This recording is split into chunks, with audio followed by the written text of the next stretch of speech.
جو لوگ نشہ کرتے ہیں، نشہ کرنے والوں پر کوئی نرمی نہیں ہونی چاہیے، کوئی رعایت نہیں ہونی چاہیے۔ اگر نشے کرنے والے کو دیکھو کہ وہ بھوکا مر رہا ہے، بھوکا ہے وہ، اسلام کہتا ہے اس کو کھانا نہ کھلاؤ۔ وجہ، ایک کو تڑپاؤ تاکہ چار اس کی تڑپ کو دیکھ کر سدھر جائیں، یہ ہے۔ اگر معاشرے کو بچانا ہے، معاشرے کو بچانا ہے، لوگ کہیں گے یہ ظلم ہے۔ میں نے کہا اگر آپ سے یہ پوچھا جاتا ہے کہ جچہ بچہ دونوں خطرے میں ہے، بچہ بچاؤ گے تو ماں مرے گی، ماں بچاؤ گے تو بچہ مرے گا، کس کو بچانا ہے؟ تو سب کا فیصلہ یہی ہوتا ہے بچہ مر جائے پرواہ نہیں، ماں بچ جائے، ماں رہے گی تو پھر بچہ پیدا کرے گی، یہی ہوتا ہے سب۔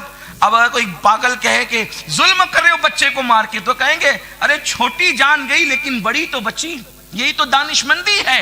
تو میں کہوں گا اگر ایک کے تڑپنے سے پورا معاشرہ بچ جاتا ہے، سستا سودا ہے۔ دنیا کچھ کہے، میں آپ سے یہ بھی کہتا ہوں ہم کوئی معذرات خانہ انداز میں اسلام کی تعلیم پیش نہیں کرتے۔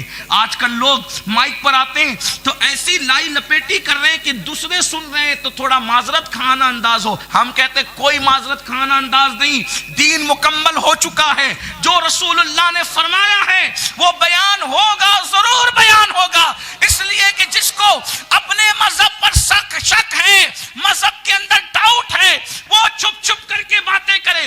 رسول اللہ نے جو فرما دیا ثبوت کے ساتھ ہمارے پاس آ گیا، فقہاء نے لکھ دیا، اب ہم اس کو بیان کریں گے۔ کسی کو اچھا لگتا ہے تو اچھا لگے، برا لگتا ہے تو کوئی اور راستہ تلاش کر لے۔ ہے قول محمد قول خدا، فرمان نہ بدلا جائے گا، بدلے گا زمانہ لاکھ مگر قرآن نہ بدلا جائے گا۔ نعرے رسالت،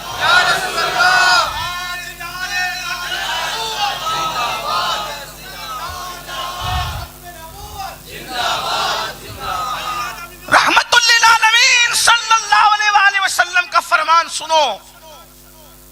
اللہ کے رسول علیہ السلام فرماتے ہیں، ام المومنین سیدہ عائشہ صدیقہ سلام اللہ علیہ راوی ہے، فرماتی ہیں کہ اللہ کے رسول نے فرمایا جس نے شرابی کو ایک لقمہ کھانا کھلایا، ایک لقمے کی بات کر لیں، جس نے شرابی کو ایک لقمہ کھانا کھلایا، اللہ پاک اس کے جسم پر سانپ اور بچھو مسلط فرمائے گا۔ آپ شرابی کو کھانا نہ کھلائیں، تڑپنے دیں اس کو، دوسروں کو عبرت ہوگی۔ ایک لقمہ جس نے شرابی کو کھانا کھلایا۔ اچھا یہ اسٹیپ آخری کا ہے، لیکن کہ کوئی نشہ کرتا ہے پہلے اس کو سمجھاؤ، مانے تو ٹھیک ہے، دھمکی دو، نہیں مانتا پھر بائیکاٹ کر۔ اب اس کو ایک لقمہ اگر کھلایا، اللہ کے رسول ایک لقمہ کھلانے۔ اچھا حیرت یہ ہے کافر کو بھی کھلانے کا حکم ہے کہ کافر بھی بھوکا ملے تو اس کو کھلاؤ، لیکن شرابی کو فرمایا کہ نہ کھلاؤ۔ ایک لقمہ کھلاؤ گے اللہ تم پہ سانپ بچھو مسلط کرے گا۔ وجہ یہ ہے کہ کافر کو کھانا کھلاؤ گے تو اخلاق سے متاثر ہو کر وہ اسلام کے قریب آئے گا، ہاں، اور نشیڑی کو کھلاؤ گے تو اس کی ہمت اور بڑھے گی گناہ پر۔ یہ ظاہر سی بات ہے، بات ہمیشہ یاد رکھنا، حکیم کے ہر قول میں حکمت ہے۔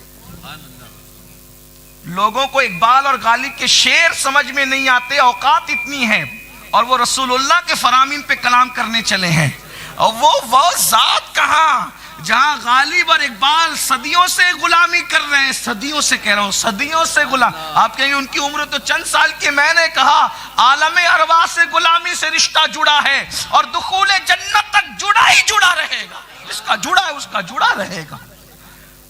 ان کی غلامی کرتے ہوئے لوگ حکمت کی یہ باتیں کرتے ہو تو وہ تو سید الحکمہ ہیں، وہ تو افصح العرب ہیں، بلکہ میرے امام تو کہتے ہیں میں نثار تیرے کلام پر ملی یوں تو کس کو زبان نہیں، مگر وہ سخن ہے جس میں سخن نہ ہو، وہ بیان ہے جس کا بیان نہیں۔ فصحاء عرب کے بڑے بڑے تیرے آگے یوں ہے دبے لچے، کوئی جانے منہ میں زبان نہیں بلکہ جسم میں جان نہیں۔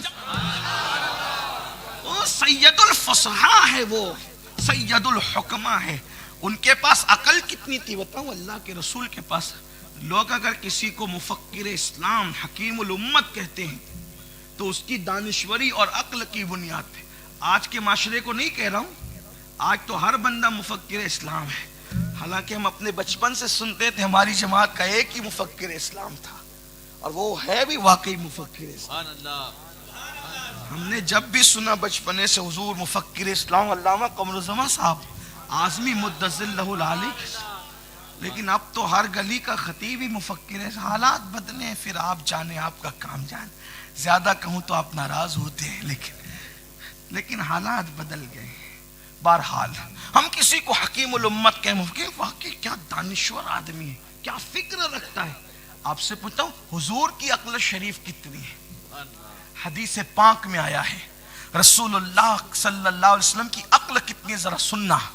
حدیث میں آیا ہے کہ ساری اولین اور آخرین کی عقلیں جمع ہو جائیں، سب اولین، اب اولین اور آخرین میں آپ گنتے رہیں آپ اپنے شعور کے مطابق، سب اولین اور آخرین کی عقلیں کون کون، جس میں بقرات، سقراط، جالینوس یہ سب آ رہے ہیں۔ آج تو اولین اور آخرین سے باہر ہے یہ لوگ، یہ تو سب اسی میں شامل ہیں۔ سارے اولین اور آخرین کی عقلیں ایک ساتھ جمع کر لی جائے، اور حضور کی عقل شریف کیا نسبت ہے؟ تو فرمایا حضور کی عقل تنہا، حضور کی عقل 7 سمندروں کی طرح ہے، اور سارے اولین اور آخرین کی عقل 7 سمندر کے سامنے جیسے قطرہ ہوتا ہے ویسے قطرے کی طرح ہے۔ جب قطرے کی عقول کا یہ عالم ہے تو 7 سمندروں کی عقلوں کا عالم کیا ہو؟ آپ کہیں گے اتنی عقل، میں نے کہا کوئی بھی عقل مند کے پاس بے عقل رہ کے کبھی عقل مند نہیں ہوا۔ توجہ آپ کی ہوا نہیں ہوا، لیکن حضور ایسے عقل والے ہیں کہ وہاں بے عقل کو بھی عقل آ گئی۔ وہ کیسے؟ میں نے کہا کنکروں کو عقل ہے؟ نہیں، حضور نے کنکر پکڑ لیے تو کنکر بول پڑے۔ اچھا بولنے والا تو کچھ بھی بولتا ہے نا، بولنے والا تو، لیکن ان کے ہاتھ میں کنکر آ کے کچھ بھی نہیں بولتے، وہ لا الہ الا اللہ ہی بولتے۔ حضرت عیسیٰ کی زبان میں جو طاقت ہے وہ طاقت اللہ نے میرے نبی کے ہاتھوں میں عطا کی۔ عیسیٰ کم باذن اللہ کہہ کر جان عطا کرتے ہیں، میرے آقا سے پکڑ کر جان عطا کر دیتے، یہ ہے ان کی شان۔ تو بات دور نہ نکلے تو حضور علیہ السلام کی بات کو لوگ تولتے ہیں کہ یہ کیا اور وہ کیا۔ میں نے کہا اوقات میں رہو جہاں عقل کا معیار یہ ہے، تو اب وہ اللہ کے رسول علیہ ہم کے ہر کام میں حکمت ہے، ہر بات میں حکمت ہے۔ وہ سخن ہے جس میں سخن نہ، جو انہوں نے کہہ دیا اب اس میں کوئی سخن کی بات نہیں، کوئی بات نہیں کرنا اب اس میں، وہ سخن ہے جس میں اب کوئی بات کرنے کی ضرورت، سخن نہ ہو۔ وہ بیان ہے جس کا بیان، وہ بیان ہے جس کا بیان نہیں۔ تو فرماتے ہیں جس نے نشہ کرنے والے کو، شرابی کو ایک لقمہ کھلایا، اللہ اس کے جسم پر سانپ اور بچھو مسلط کرے گا۔ پھر فرمایا جس نے نشہ کرنے والے کی کوئی حاجت پوری کی، ڈولتے جا رہا تھا نشہ کرے، بیچارہ غریب ہے یار چل دے دے کچھ، آقا فرماتے ہیں کسی نے اس کی حاجت پوری کی، حاجت، تو گویا کہ اس نے اسلام کو ڈھانے میں مدد کی،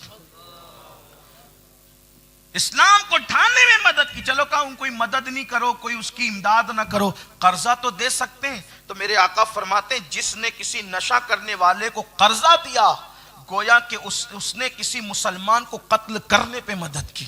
مسلمان کے قتل کرنے پہ مدد کرنے والا جتنا بڑا مجرم ہے، نشہ کرنے والے کو قرض دینے والا اتنا بڑا مجرم ہے۔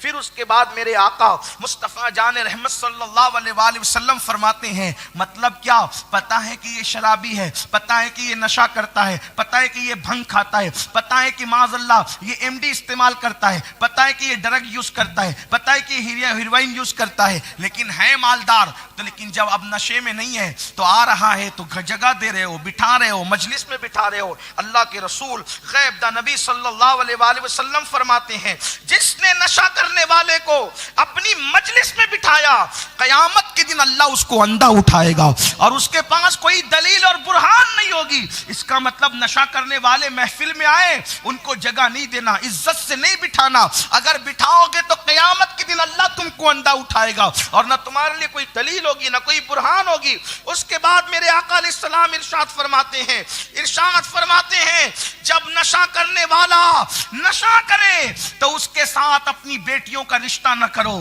نشہ کرنے والوں کو اپنی بیٹیاں نہ دیا کرو. فرمایا اگر وہ بیمار ہو جائے اس کی عیادت نہ کیا کرو. کافروں کی عیادت کرنے کے لیے جانے والے مصطفیٰ کریم, ابو جہل جیسے بدترین لوگوں کی عیادت کے لیے جانے والے اللہ کے رسول قوم کو سنوارنے کے لیے نسخہ دے رہے ہیں. اگر نشہ کرنے والا بیمار پڑے اس کی عیادت نہ کرو.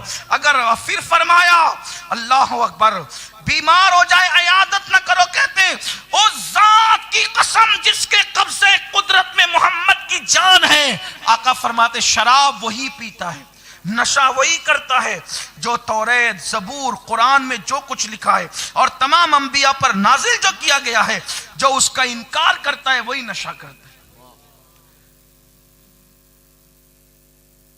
اب پھر میرے آقا آگے فرماتے ہیں جس نے نشے کو حلال جانا وہ مجھ سے بری ہے اور میں اس سے بری ہوں. میں نے من الفاظ پڑھ کے آپ کو سنا دیے. میرے آقا علیہ السلام کے پیارے دیوانوں, سوچو تو صحیح نشے کا وبال کیا ہے. اور اس کے بعد بھی میری قوم بڑی تیزی کے ساتھ نشے کی طرف جا رہی ہے.